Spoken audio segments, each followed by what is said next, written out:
Kunning yarmisida video olish esimga tushib qoldi. Qarasam bolalarim uxlamagan. Bolalarimni nimaga bu vaqtda uxlatganimdan sababini video oxirida bilib olasiz. Va kiyinib tayyor bo'lib yo'lga chiqdik. Yo'lda bolalarim o'ynab ketdi ashulaga. Qizim rosa o'yinchi bo'lgan. Katta o'g'lim esa qaqqa ketyapmiz deb xitqivordi.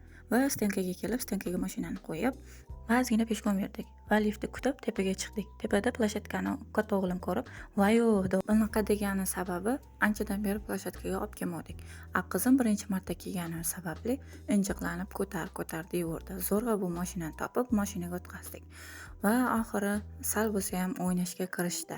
Bu yoqda keyin bolalarini tashlavordilar. Bu yoqda bo'lsa qizim nima qilishni bilmay o'tiribdi. Va bunaqada sakrasam sal qo'rqitganday bo'ldi.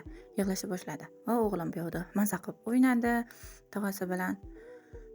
Va qizim emiylab o'ynashga kirishdi. Bu yoqda o'g'lim esa qaysarlik qildi. Buni uchmayman deb qo'rqdimi bilmadim. Va futbol o'ynashga kirishib ketishdi. Va qizim mashinada o'tiribdi hali ham. O'g'lim esa maza qilib o'ynadi bu yoqda. Va plashatkadan chiqqanimizcha qorong'i bo'lib qopti. Va soatga qarasam, уже 10. Va yo'lda 3 ta bola ham uxlab qoldi.